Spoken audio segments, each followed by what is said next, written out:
చేస్తున్నారో వీళ్ళకి తెలియదు కనుక వీళ్ళని క్షమించు అని చెప్పాడు దేవుడు. కానీ ఆయన తండ్రి శిక్షిస్తాడని శిక్షించకుండా ఆ తండ్రిని వేడుకుంటున్నాడు, వీళ్ళని క్షమించు, వీళ్ళకి తెలియక నన్ను శిక్షిస్తున్నారు అని ఆ తండ్రిని వేడుకుంటున్నాడు. ఇదే క్వశ్చన్. వందనాలు. అలాగే ఇక్కడ కూడి ఉన్న సంఘస్థులందరికీ నా హృదయపూర్వక వందనాలు. ఈ రోజు మన ఇంట్లో ఏదైనా విషాదకారం జరిగితే ఎంతో బాధాకరంగా దుఃఖిస్తూ ఉంటాం. కానీ దేవుడు మన పాపం నిమిత్తం శిలువ మరణం పొందాడు. కానీ అంత దుఃఖ విషయంలో కూడా మనం శుభశుభ్రమని అంటున్నామని ఎంతో మంది ఆ ప్రశ్నని మనసులో అనుకుంటూ ఉంటారు. కానీ దేవుడు శిలువ వేయబడ్డాడు. శిలువ వేయబడకపోతే నీవు నేను ఎక్కడ ఉండే వాళ్ళం ఈ రోజు భస్మం అయ్యేవాళ్ళం. శిలువ వేయడం వల్ల మనము దేవుడికి అనుబంధంగా దగ్గరగా ఈ రోజు మనం ఇక్కడ కూడి 34వ వచనంలో చూసుకున్నట్లయితే, తండ్రి వీరేమి చేస్తున్నారు కనుక వీరెందరూ కనుక వీరిని క్షమించుము అని పలికాడు. దీని మాటకి అంతర్యం ఏంటి? తండ్రి వారు ఏమి చేస్తున్నారు, నాతో కాడ కుడిమి ఉండదాం ఎడమ ఉండదాము, తండ్రి నన్ను కూడా నేను పాపం చేస్తాను, నన్ను క్షమించి నీతో కూడా నన్ను పరదేశం చేస్తాను, నీవు కూడా నాతో నేడు పరదేశంలోకి వచ్చింది కాక అని దేవుడు చెప్పి తనని దొంగగా పరదేశానికి తీసుకెళ్ళాడు. ఆయన గొప్ప మనిషి. ఆ మనిషి మాకు ఉండాలి. అందరికి వందనాలు. దేవుడు వారితో నేడు నీవు నాతో కూడా పరదేశంలో ఉంటూ నిశ్చయముగా నీతో నేను చెప్పుకున్నాను. ఒకసారి రెండో మాట దేవుడు బలికి మాట. రెండో మాట ఏం మాట్లాడితే కుడిపక్క ఒక దొంగ ఎడమ పక్క ఒక దొంగ అంటారు. ఉంటే కుడిపక్క ఉన్న దొంగ యేసు ప్రభుని అడుగుతాడు, నా తండ్రి నన్ను కూడా క్షమించు అని అడుగుతాడు. అడిగినప్పుడు యేసయ్య దేవుడు ఇక్కడ సిలువలో పలికిన రెండవ మాట ఏంటంటే, ఇద్దరు పాపలు ఉంటారు. మన యేసు ప్రభుతో పాటు ఇద్దరు పాపలను కూడా సిలువ వేస్తారు. సిలువ వేస్తే వాళ్ళిద్దరు పాపలని ఒక పాప అంటాడు, నువ్వు దేవుడు కదా, నువ్వు దేవుడు అయితే నువ్వు తప్పించుకొని నన్ను కూడా మమ్మల్ని కూడా తప్పించు అని అంటాడు. ఒక పాపి ఏంది, ఈ ఆయన దేవుడు మన కోసం రక్తం చెందించడానికి వచ్చాడు కాబట్టి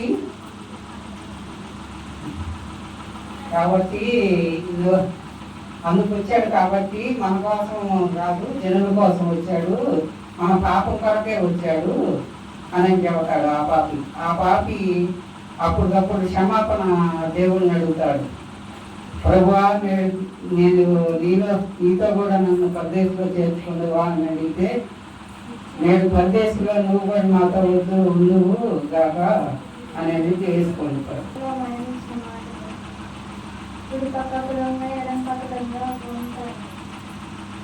ఆయన అప్పుడు ఏమంటారంటే, మీరు తప్పించుకుంటారు కదా, మీరు మా కొరకు చాలా మరణించారు కదా, మమ్మల్ని కూడా మీరు కాపాడండి అన్నప్పుడు, సరే నేడు నువ్వు నాతో పరదేశంలో ఉండవు కాక అని అన్నాడు.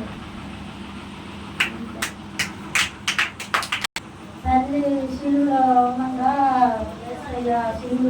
తల్లి బాగా బాధపడుతుంటే, తల్లి ఇదిగో నీ కుమారుడు అని యేసు చూపించాడు.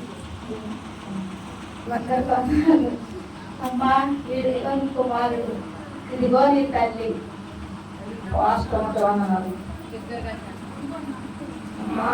యేసు ప్రభు సిలువ అవ్వబోయేటప్పుడు తల్లి పిల్లలు అవుతున్నాడంటే తల్లి దోదాకుండా, అమ్మ ఇదిగో నీ కుమారుడు ఏహోను ఇంకా ఎంతమంది సంతానం కలిగిన నిన్ను వదలు, తల్లిని కనిపెట్టుకొని ఇప్పటికీ ఉండవాళ్ళను.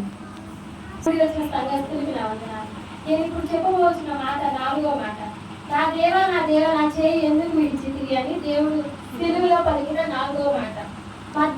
దాదాపు మధ్యాహ్నం 3 గంటలకు దేశమంతటా చీకటి మాయమైంది దేవుడిని సిలువలో వేలాడదీసినప్పుడు.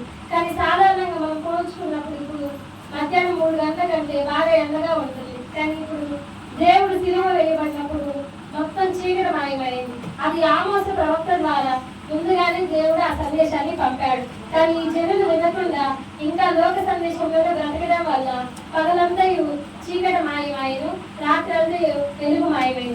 అయినా కానీ ఈ ప్రజలు మారకుండా ఇంకా లోకంలోనే బ్రతుకుచున్నారని దేవుడు ప్రాణము విడిచిన తర్వాత కూడా ఎవరు తెలుసుకోకుండా ఇంకా ఈ లోకంలోనే బ్రతుకుచున్నారు. ఈ సమయం రాష్ట్రంలోకి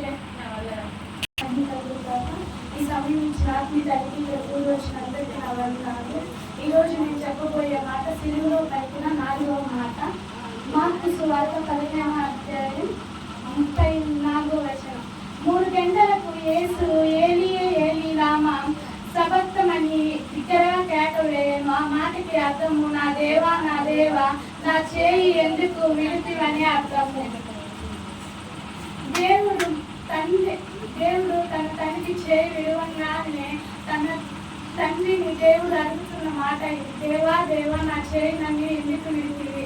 ఈరోజు నువ్వు నేను మన పిల్లల్ని వదిలిపెట్టి 1 నిమిషం అయితే ఉండలేము, మన తల్లిని చూడకుండా అరగంట సేపు కూడా ఉండలేము. అలాంటిది దేవుడు తన తండ్రిని తన చేయి విడవంగానే ఎంతలా బాధపడ్డాడు. మనమైతే మన తండ్రికి తల్లికి కానీ ఏమన్నా అయితే చాలా కృంగిపోతాము, చాలా కృషిస్తాము. కానీ తన తండ్రి మాత్రం మన కోసం. మీరందరికీ నా వందనాలు. దేవుడు సిలువలో పలికిన 5వ మాట యోహాను సువార్త 19వ అధ్యాయం 28వ వచనం. లేఖనం నెరవేర్చినట్లు నేను తప్పికొనుచున్నాను. యేసు ఈ చిరుక పుచ్చుకొని సమస్తమైందని చెప్పి తల వంచి ఆత్మను అప్పగించాడు. పలికిన 7వ మాట లోక సువార్త 23:44. తండ్రి నీ చేతికి నా ఆత్మను అప్పగిస్తున్నాను. తండ్రి నేను దప్పితో ఉంచుతున్నాను, ఆత్మతో దప్పితో. 7వ మాట తండ్రి నా ఆత్మ నీ చేతికి అప్పచెబుతున్నా.